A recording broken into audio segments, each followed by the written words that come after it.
প্ৰতিফলন লাইভৰ সাংবাদিকৰ বিটিআৰৰ গাঁও পৰিভ্ৰমণ। কোকৰাঝাৰ জিলাৰ ৭ নম্বৰ ফকিৰাগ্ৰাম বিটিচি পৰিষদীয় সমষ্টিৰ মইনাগুৰি, চুকাপাৰা, বৰজুখাল আদিকে ধৰি ৭ৰ পৰা ৮খন গাঁও পৰিদৰ্শন কৰে আমাৰ সাংবাদিকে। আগন্তুক বিটিআৰ পৰিষদীয় নিৰ্বাচনৰ প্ৰতি লক্ষ্য ৰাখি ৭ নম্বৰ ফকিৰাগ্ৰাম পৰিষদীয় সমষ্টিৰ ৰাইজৰ সৈতে আমাৰ সাংবাদিকৰ কিছু মত বিনিময়। ৰাইজৰ মতে কোন এইবাৰৰ শক্তিশালী প্ৰাৰ্থী, কোনে জয়লাভ কৰিব এই সমষ্টিটোত, ৰাইজৰ মুখেৰেই শুনক ৰাইজৰ মতামত। নমস্কাৰ, আজি আমি ৭ নং ফকিৰাগ্ৰাম বিটিচি পৰিষদীয় সমষ্টিৰ কেইজনমান ৰাইজ আমি লগ পাইছোঁ আৰু তেখেতৰ পৰা আমি অলপ মত বিনিময় কৰিম। যিহেতু আগন্তুক বিটিচি নিৰ্বাচন চলি আছে, ডিচেম্বৰতে হ'ব লগা আছে বিটিচি নিৰ্বাচন, আৰু সেই বিটিচি নিৰ্বাচনত এই ৰাইজকেইটা কাক বিচাৰে তেখেতৰ পৰা আমি অলপ মত বিনিময় কৰিম। এখন আমৰা এই ইউটিউবকে দেওয়াৰ জন্য আমৰা মনস্থ কৰছি। তো আপোনালোকে পুৰা আশাবাদী যে আমি ইউডিএফক জিকাম, আৰু আপোনালোকে গোটেই মানে গাঁৱৰ মানুহবিলাকে তেনেকুৱা মত বিনিময় কেনেকুৱা কৰিছে? গাঁৱৰ মানুহ কিছুমান আছে, কিবা মানে বেলেগ ধৰণৰ পাৰ্টি আহে, তাৰা কোন দিকে যাব না যাব তো আমাৰ তো কল আছে। আপুনি আগন্তুক বিটিচি নিৰ্বাচনত ফকিৰাগ্ৰাম সমষ্টিৰ পৰা কাক ভোট দিব বিচাৰিছে? আমি তো হয়তো ইউডিএফ।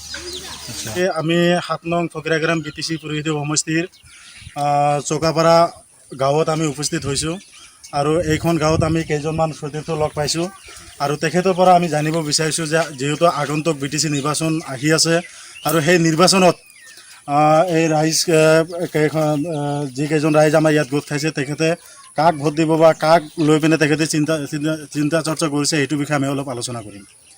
যিহেতু সন্মুখত বিটিচি নিৰ্বাচন, আৰু এই নিৰ্বাচনত আপোনালোকে কাক ভোট দিব বুলি সিদ্ধান্ত লৈছে? আমৰা ইউডিএফ দিমু। ইউডিএফক দিব আপোনালোকে? আপুনি আপোনাৰ মত বিনিময়টো কওক। আমিও ওই ইউডিএফকে। এতিয়া আমি উপস্থিত হৈছোঁ দক্ষিণ ৭ নং ফকিৰাগ্ৰাম সমষ্টিত দক্ষিণ মইনাগুৰি, আৰু দক্ষিণ মইনাগুৰিত আমাৰ ওচৰত কেইজনমান সতীৰ্থ আহিছে, কেইজনমান ৰাইজ আমাৰ সন্মুখত উপস্থিত হৈছে, তেখেতৰ পৰা আমি অলপ মত বিনিময় কৰিব বিচাৰিছোঁ। যিহেতু সন্মুখত বিটিচি নিৰ্বাচন, আৰু আগন্তুক বিটিচি নিৰ্বাচনত আপোনালোকে ৭ নং ফকিৰাগ্ৰাম সমষ্টিৰ পৰা কাক বিচাৰিছে? এনেকুৱা এটা পাৰ্টি বিচাৰিছোঁ যিটো আমাৰ ভাল কাম কৰিব পাৰে, যিটো দলে উন্নয়ন কৰিব পাৰে, সেইটো পাৰ্টি বিচাৰিম আমি। ইউডিএফক ভোট দিব? আপোনালোকে কাক ভোট দিব? ইউডিএফক।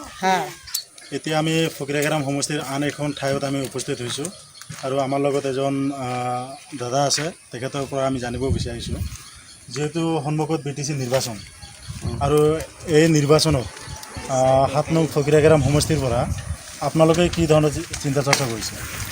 আমরা তো চিন্তা চিন্তা করছি আমরা ইউডিএফে ভোটটা যোগদান করবো। আমি এটা আশা করছি যে ইউডিএফে আমার এই যে চাষা আছে, চাষা আমার সহায় করছে বা আমার ক্যাম্পে খুব সহায় করছে, আমরা এই ইউডিএফে আমরা ভোটটা মেরে দিই।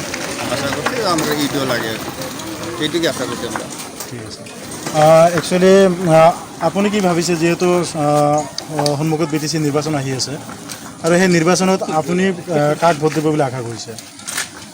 আমরা তো ইউরোপের আশা করছি, মানে আমরা বহুত করছে, এই জন্যে আমরা অমনি চেষ্টা বেশি আমাদের। ঠিক আছে, ধন্যবাদ।